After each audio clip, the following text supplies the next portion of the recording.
We're back with another episode of Boots, Balls and Bras with myself, Fara Williams, and the amazing Anita Asante. It's been a busy week since we last spoke, Neats. You been up to anything exciting since we Yeah, it's been a busy week. I've been doing some stuff with Arsenal Football Club, who had an activation for LGBTQ plus inclusion. So that was really cool. Didn't you do a few steps? I got like 14,000 steps in. I don't know how, but I managed it somehow, thankfully. I needed them.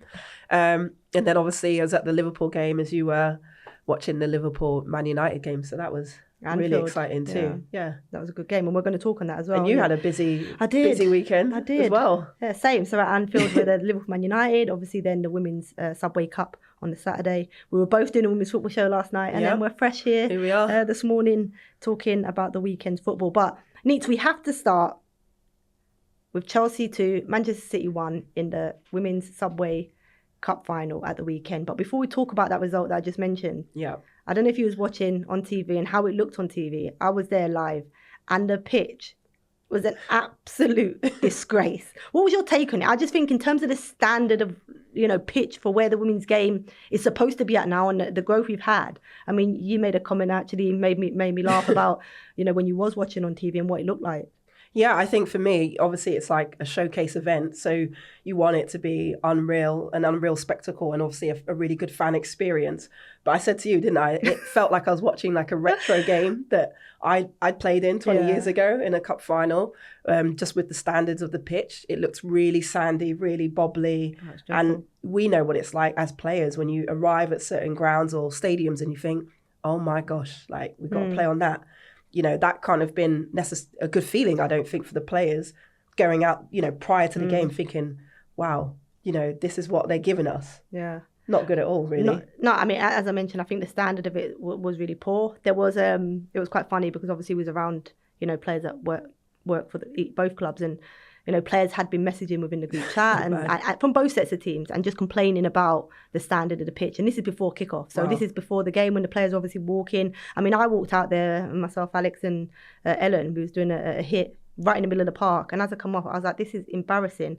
Like you could just see, the fork that they dig in, the holes all over the pitch. It was really bobbly. I mean, I was trying to walk in my heels. They were just going straight, sinking straight in. So, I was like, wow, I'm glad I'm not playing on this today. And I did say, before the game, the pitch will affect, the game and obviously what we're going to see. And I felt like it really did. But there was some comments.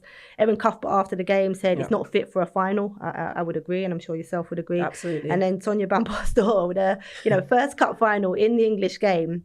And she said, it's a shame that this is the pitch for the final. She added the service at Derby County, Pride Park is not helping either team. So, and we'll touch on that because I felt when I was there in terms of the way both teams like to play, I felt that Chelsea actually dealt with the conditions a lot better than Manchester City, and they really struggled to kind of get their game going. I know they had a lot of chances, but I mean, in terms of kind of the rhythm with the way that the pitch was kind of flowing, what was your take on like kind of how the pitch affected both teams? Yeah, I would agree with you. I think Chelsea are the type of team that are really adaptable in any type of game. And with those conditions, they're the type of team that can understand when to play, get the ball down and when to play in transition and just be a bit more direct and a bit more, front-footed. And I felt that's what they did and that's what they demonstrated. And Man City are a team that like it to look slick and obviously, connect the positionally and get that relationship and get the ball down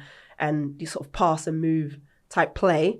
So that affected them, definitely. But again, I thought it was a good contest between both teams. I think statistically we looked at it and it wasn't that much that separated the two. But yeah, like I said, nobody wants to watch finals on those types of pitches. 100%. Because you want to see both teams be able to deliver the highest level that they can absolutely, perform at on a final. Yeah, exactly. And we're looking at two of the, arguably two out of the three best teams in our league. Yeah.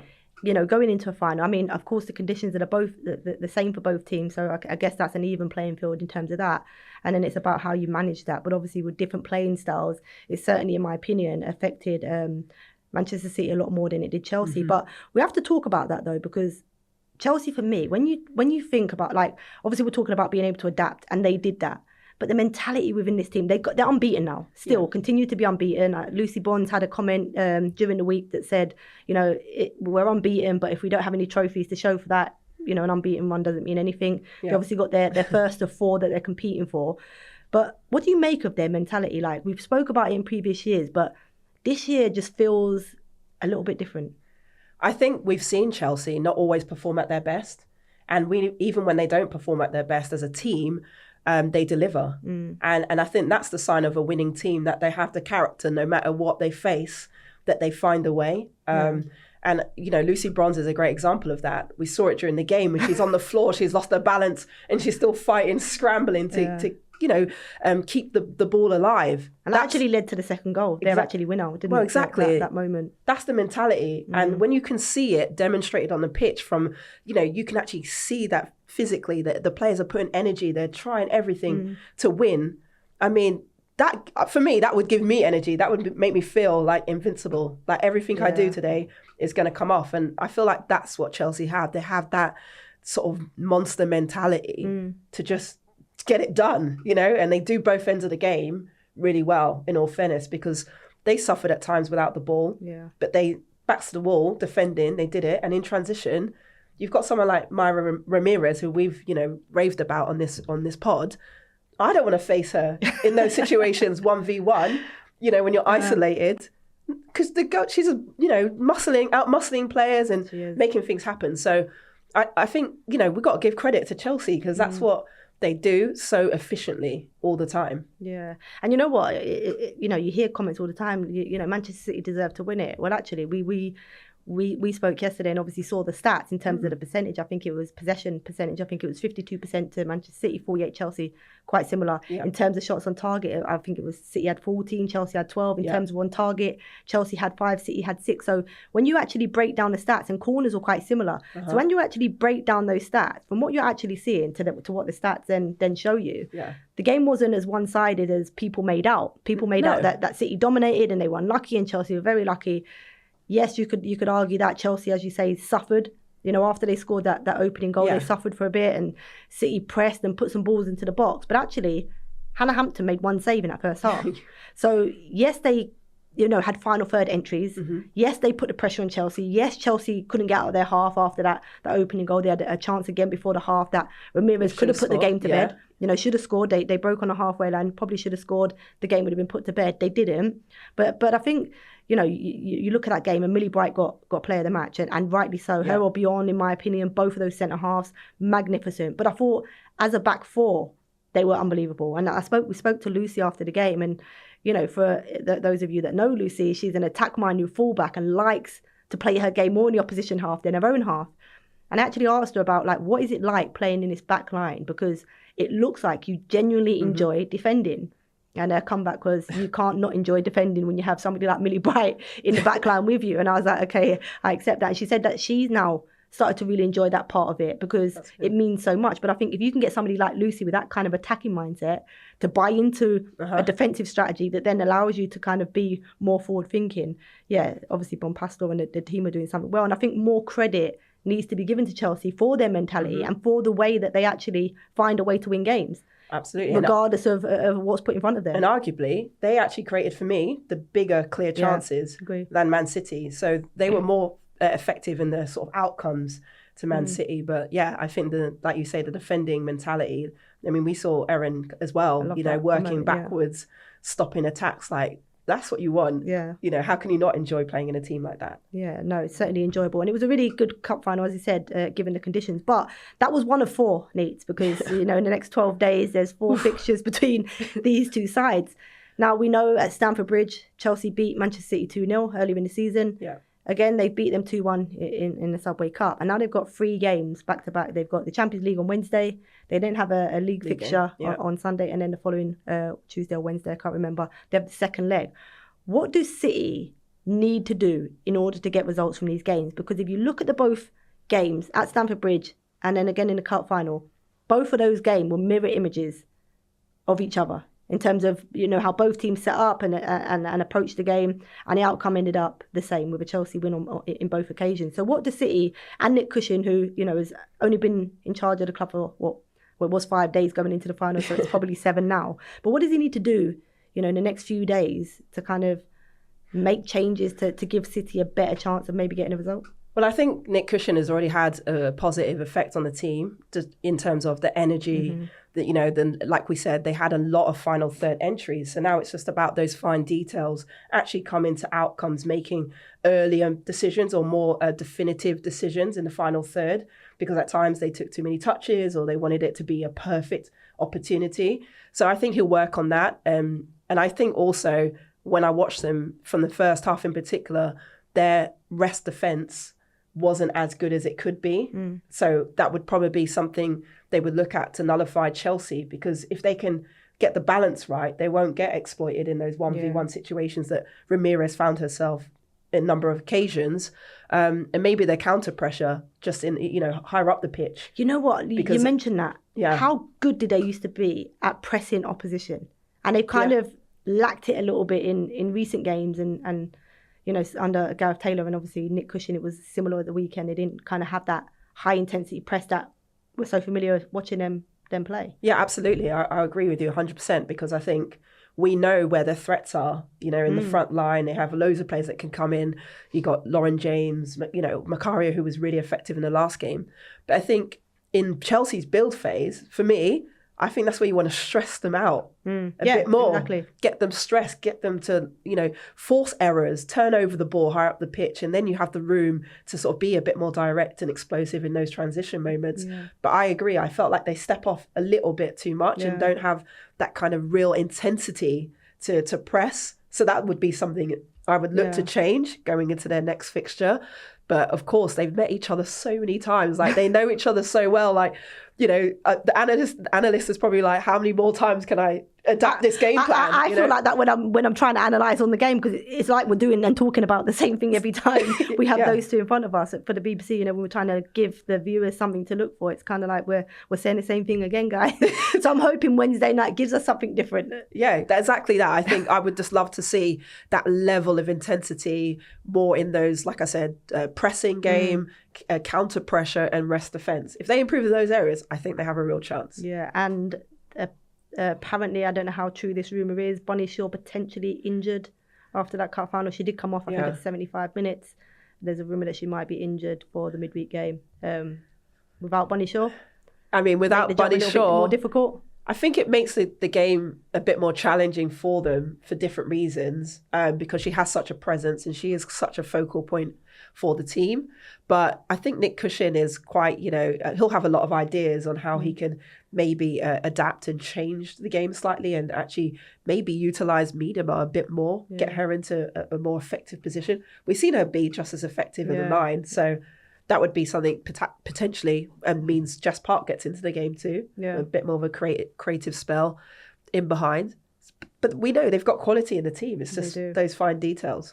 Look forward to seeing those next 3 games. They certainly won't bore me anyway, I know that for sure. Right, Neats, we've got to go back to Friday night. 2 WSL games took place over Merseyside. One, Everton against Arsenal. Arsenal come out 3-1 winners. But the talking point across Merseyside, I would imagine, on that Friday night was Liverpool come out 3-1 winners against Manchester United at Anfield. Now, we were both at the game. Obviously, you were working it for BBC. But, I mean, that result, Manchester United went into that game on a run of 7 unbeaten and only conceding 6 goals, I think it was, in the league prior to that game. Now, to concede 3 against Liverpool, which they haven't conceded more than, I think, 1 in a game this season. Yeah. What did you make of both performances? Liverpool under interim manager Amber Whiteley, and also Manchester United's performance? Yeah, I think the expectation going into the game was that Man United were clear favourites. Liverpool had actually a really poor record at Anfield, aggregate score against the Manchester teams in general. But then, for me, it was one of the most exciting games I've watched this season. But to be honest, I thought that Man United did dominate the ball for large periods of the game, especially the first half. But the discipline of Liverpool really impressed me. Like how effective and dynamic they were in those counter-attacking moments. But to do it with the quality that they displayed was really impressive. And I think that they've gone on to take the momentum from the previous 2 wins into that fixture.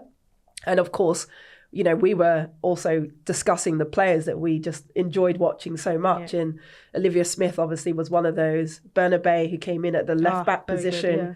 They had to adapt because they've had players out with illness, key players as well. We'll talk about that because Neats, 4 key players from Liverpool, Gemma Bonner, Grace Fisk, Kerry Holland and Leanne Kiernan out injured in that game. So 4 big names, 4, what I would class as starters within that team, and they've had to adapt massively. So you're right. I mean, those players that you just mentioned that came in and made a huge difference to their team. Oh, yeah. Absolutely exceptional to step in. Nagano was really good. Kerr as well.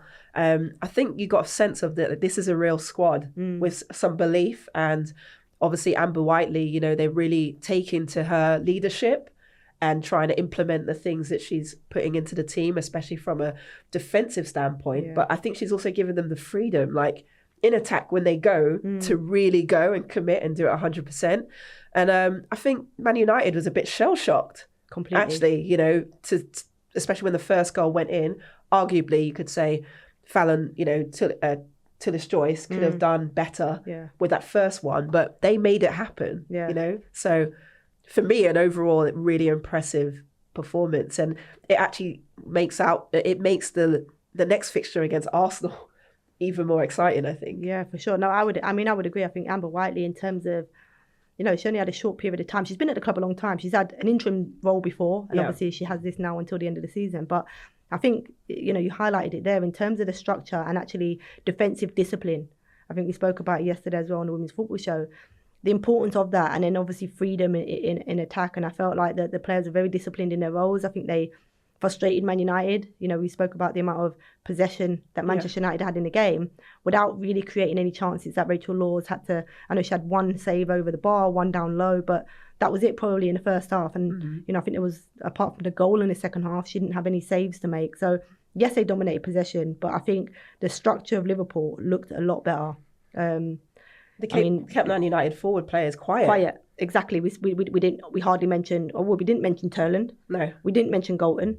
I don't remember mentioning Toon or Clinton. They were very quiet, and I think that is credit to the way in which Liverpool set up, and then obviously the discipline and roles and responsibilities that the players then took on and executed. I think they did it really well. But you mentioned Olivia Smith, and I mean, what a gem Beardy got, because it was a player that he spoke to me about in the summer. I said, have you got anyone coming in? And he's like, yep, I've got an absolute gem. You're going to love her. And I'm like, who's that? He's like, Olivia Smith. She's this. And I mean, she's taken to the league. Yeah, and literally demonstrated. And you said after the game in terms of her confidence. Oh yeah, when she come to impress to talk about her goals. Yeah, she came into the presentation after the game, and I'm like, I can't believe this kid is 20 years old, because we asked her about how did she feel in those moments when she took the penalty, when she scored her goal, and she was just like, I knew I was going to score. Love that. I was like, okay, fair enough. Like that was a mic drop moment. But that's what you need. You need players that really believe in what they do and that they can elevate the team. And also that she loves both sides of the game, defending as well. And we saw that. Yeah. You need players that are willing to do that kind of work. I think Liverpool have really built some really good foundations to build upon and finish the rest of the season quite strong. Yeah, and I'm sure there'll be conversations about Amber Whiteley, probably more towards the end of the season. Let's see how she does between now and then, as to whether she'll get the permanent role. We obviously saw it happen at Arsenal with Renee Slagers. So, what's to say? She might not have got the opportunity had she not been an interim. We will see. And we'll also see whether she wants it. I know she really loves the club and she's been there a long time. But also the results she's gotten against exactly Arsenal. Teams. She's in the semi-final of an FA Cup. It's like, incredible job. Great result. And now on to finish the league in 5th spot. So we will see, and we'll see if she remains in the role next season. But let's flip it to the bottom end of the table, because going into the weekend's fixtures, Crystal Palace had a huge game against Aston Villa. Aston Villa come into the game having not won under new manager, but Crystal Palace were 4 points behind them. And they've just brought a new manager in to try and turn things around. Big game. Both teams needing the points, and Palace run out 3-1 winners. I mean, massive result for them. Huge result for them. And I couldn't believe what I was seeing with my eyes. Genuinely, I was like, wow, this is crazy, because, of course, Villa have a new manager in. They've lost the last 3 games. You would think, okay, this is an opportunity for them to get back on track and try and lift their season. but it was just flat, I think, from them. And I felt that Crystal Palace really took the game by the scruff of the neck and was the ones really trying to make things happen, especially early in that first half. And, you know, we talked about Virden and how impactful she was. Very good. Obviously, Katie Stengel with her experience. But overall, I thought Crystal Palace deserved the win for the overall performance. And maybe they're benefiting off the new manager bounce as well, and a bit of new energy and a new voice. But I don't even know where to begin with Aston Villa. Yeah. Because, the players they have in that squad, you know, they could all play in a number of teams in this league. And there's a lot of experience, a lot of leadership in the club as well. And it just is not clicking for them at all. You mentioned leadership, right? You can have leaders within a team, right? Yeah. But if they're not prepared to lead, then it means nothing. So they might have been at other clubs previously and led very well. They might have led in previous seasons at the same club very well. But if they're not demonstrating those same leadership skills or standards that is required to be able to compete in the WSL, then it means nothing to have leaders within a team that aren't prepared to kind of be at the forefront of everything and trying to drive the team. And that, in my opinion, from an outsider looking in, given the results we've seen, looks like that's not happening there. Yeah, you know what? You're spot on with that, because I think it's easier to be a leader when things are going well and you're winning and everything's together and everyone's vibrant. But when you're having a rough patch and you're trying to find your way back, that's when the real characters have to show up and start to show that they utilize their experience and help people along who are maybe suffering more than they are, like from a mental, perspective. But that there's something there that's definitely missing, within the team, because they've had managerial changes now, and that's not necessarily turning the tide. So is it just the management, or is it the players now as well that need to take a bit more responsibility to sort of get better performances and results? But on the flip side of that, I think earlier in the season they had a good number of decent performances and didn't necessarily come out with the results. And when you have that banked away, it's probably easier to go on and build your season. But at this point in time, they're getting dragged into a relegation battle. Yeah, they're right in it. Well, they're in it, point off bottom, aren't they? But it's interesting because, as you mentioned, if you look at it on paper, the squad that Aston Villa have built, I mean, it's certainly a squad of players that shouldn't be in a fight to stay in the WSL. You think back, they got rid of Carla Ward in the summer. Last season, they didn't think it was acceptable where they finished in the league, given where they'd finished the season before. Carla Ward goes, they bring a few players in, they get a new manager. Everything looks happy. They're, as you mentioned, they're getting good performances. Yeah. They're not getting the best of results. They had a couple, I think, really early on in the season, which really helped them when you look back now. So those early kind of performances, results. Then they had this kind of period where they were performing without getting results. Manager gets sacked. Yeah. They then bring Sean Goto in on interim. He gets a couple of results, or a result, I think it was. And then they bring in a new manager who now hasn't picked up a point in 5 games for Aston Villa. So I think at some point you've had 4 different managers in a space of 6 months, or if we go back to last season, say over a period of a year, 4 different managers. Not much in terms of players have changed, and the results are worse. So I think you're right. At some point, you have to look at yourself as a player and go, what can I do more in order to help my team get out of the position I'm in, and maybe buy into what the new manager's doing. You don't want to be a player that's fighting relegation in the WSL for a club as big as Aston Villa. And just be harder to beat. I mean, I think against Crystal Palace, this is a team that's conceded the most goals in the league, right? And have been very leaky, and they really struggle to sort of penetrate through the midfield and actually create real clear-cut chances. And defensively, there was times when, even Anouk Nouwen dribbles from a centre-back position through a whole sea of Aston Villa players, which leads to an opportunity on goal. Like, those things can't happen. You need to see a bit more hunger and desire for players to stop, opposition players progressing the ball. And just like, and then you make errors that don't help either. So it's all of that combined just makes the whole situation a lot more tenuous. 100%. I didn't want to mention the error from D'Angelo. I mean, it was a crazy error, and I'm sure one that you mentioned it yesterday, probably having nightmares over. But the game was probably done by that time anyway. They were 2-1 down. But I feel like Leicester are in that battle in terms of that relegation. They're not. I think they're on maybe 14 points. What am I thinking? I think Palace have got 9 off the top of my head. Villa have got Villa 10, got 10. and I think maybe Leicester have only got 12. So they're right in it. Yeah.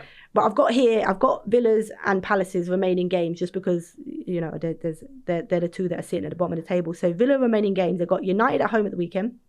They're then away to Liverpool.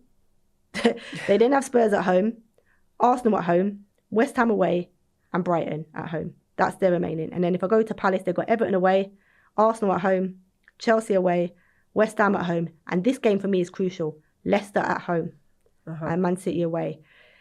When you look at those fixtures, who do you think remains in the WSL? Oh, Fara, why? Because I'm looking at both of them and I'm thinking they both got a really tough run in, to be honest. But if you're going to go on momentum and like good energy and feeling, you would go perhaps Palace having a real strong opportunity. I don't know. I just feel that Villa still have the experience of... They have the quality and the quality to do something. Of being in the league and actually suffering and being in this position before in terms of a relegation battle. So I feel that Villa will find a way. Maybe that West Ham away game. Villa only have one team that are in and around them to play in their remaining games, and that's West Ham away. Yeah. And West Ham away ain't going to be easy for them. No. So that's the only team. Everybody else is kind of points away from them. When you look at Man United, Liverpool, Spurs, Arsenal, and Brighton, they're miles ahead of Villa. Yeah. When you look at the remaining games of Palace, they have Leicester and West Ham within that, both at home. Yeah. Both home fixtures against two teams that are actually fighting with them to stay in the league. So, I mean, if you're going off form, for Palace, it's looking more positive for Palace. But I mean, it remains to be seen, and I'm sure, you know, some of those leaders that you mentioned there within this Villa team are going to want to give their teammates a kick up the backside, because they ain't going to want that on their CV as a player to be relegated from the WSL. So it remains to be seen. I'm sure we'll talk in a couple of weeks, 3 more games, and we'll talk. We'll probably go back to this in 3 or 4 games' time to see where they're at. But Neeks, let's do our favourite part of the pod. It's our predictions, you know, from our betting company that give us that big sponsor. We do it every week for them. They give us nothing for doing it. But yeah, quick fire predictions. So we've got Everton at home to Palace. I'm going to go Everton. Everton. Yeah. Arsenal against Liverpool. This is a big game. It's at Arsenal. You know what? It might be a draw. I'm going to go with a draw. You're going to go with a draw? Yeah. Ooh. Do you know what? I'm going to go with a draw too, but I do think it's going to be exciting. Yeah. West Ham Spurs. I'm going to go with a West Ham win. I'm going to go West Ham as well. Spurs have been dreadful, just putting it out there. Manchester City against Chelsea. I'm going to go with a draw. You're going to go with a draw? Yeah. I think Chelsea are going to win again. Yeah. Leicester Brighton. This is a big one. This is a big game for Leicester. I'm going to go Brighton. They've seemed to have found their form. They had a really good game and drew with Chelsea a couple of weekends ago, and then a big win at the weekend, 1-0. So I'm going to go, probably Brighton. But I'm going to go Brighton as well. I think Fran, Kirby, and obviously Nikita are doing really well. Really in fire at the minute. Villa United. We just spoke about how dreadful Villa have been of late. I can't see them putting a performance together to beat this United team. Man United. I think Man United are going to bounce back. Yeah, there we are. That's our predictions. You can put your 50p accumulator on if you want, guys. Neat, we've got some fans' questions. A couple of fans' questions. You want to fire them across? Yeah, so the first one from Anya Donnellan. I'm glad you pronounced that, not I hope me. I said that right. Sorry, that was a bit of a tongue twister.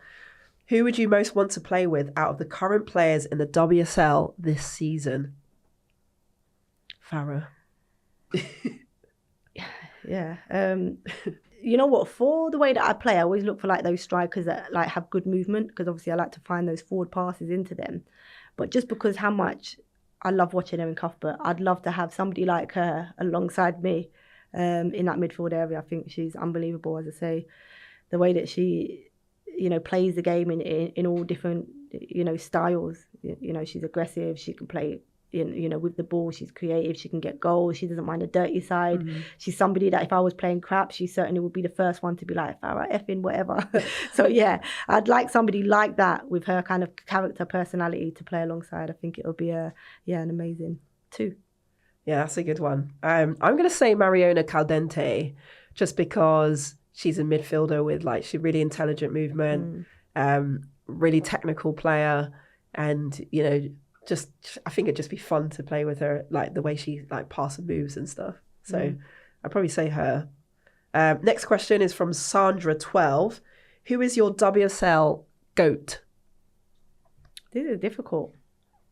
I just spoke about her in Cuff, but I'd put her in there again. 10 years at Chelsea, just signed a new contract. But you know what? I'm going to go with a Chelsea player, and probably one that nobody expects, and I'm going to go with Millie Bright. Because I actually think, if you think how she's led, well, first of all, grown within this team from when she signed all those years ago, the way that she then took on the armband from Katie Chapman and the responsibilities that come with that. No-nonsense defender, always. You know, every weekend she turns up the same way. She doesn't try to be something she's not. And I think sometimes players like that get massively overlooked because they're not as easy on the eye as everybody else. But I think in terms of what she's achieved at Chelsea, yeah, WSL GOAT has to be Millie Bright. That's a good one, actually. I was like, can I cheat a little bit? Because, I wanted to say that, probably Miedema as well, because she still has the all-time, goal scoring record in the league, which is still so impressive. And obviously the comeback she's had from her injuries to still be at that level is to still... Viv's the ultimate GOAT. Let's be honest, she's the ultimate GOAT. But when I'm like looking at it, I'm like, how many times have we said Viv? And I'm just of course, attacking players get a lot of love from us and from everyone else. But also I think Alex Greenwood, just a little shout out, because I think 100%. She's been a really exceptional leader for her club and as a ball playing defender, I really enjoy that side of the game. So I think she does a brilliant job there too. No, shout out both. You're right. I think we'd both be in agreement, Miedema. And then I think you can't argue, I guess, Millie Bright and Alex Greenwood in terms of consistent performances over a long period of time. That was a good question. I like that one. That was brilliant. And the final one is from Jack Perryman. What's it like to play the same opponent 3 times in a short space of time? I don't think neither of us have done that. Have you? No, I don't think I've ever done that. I played the same team back to back. And that, you know what, sometimes it's nice, depending on the result that you've had in the first game. But 3 times, I don't think any of these players actually coming up in these games for Chelsea and City haven't experienced before.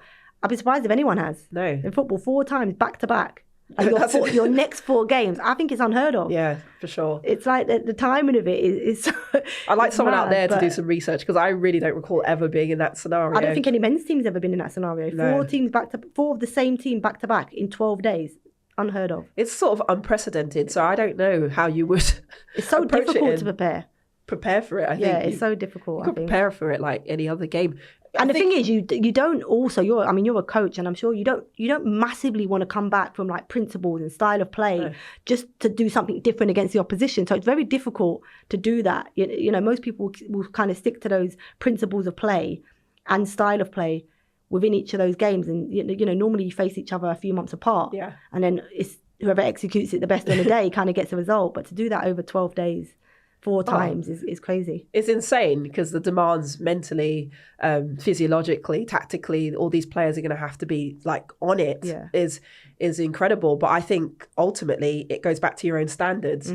And none of us have probably ever played a perfect match of football. There's just no such thing. So you're always looking to improve on the last performance individually and collectively. And I think that's got to be the focus for the players, is like, can I be even better than I was in the last game and execute as much of those actions as well as I can do to get our team in a better position? Yeah, you made a good point there, physically as well. Yeah, to recover. The recovery time between games to go again at that level, crazy and unheard of. But yeah, thanks for the question, guys. Really good.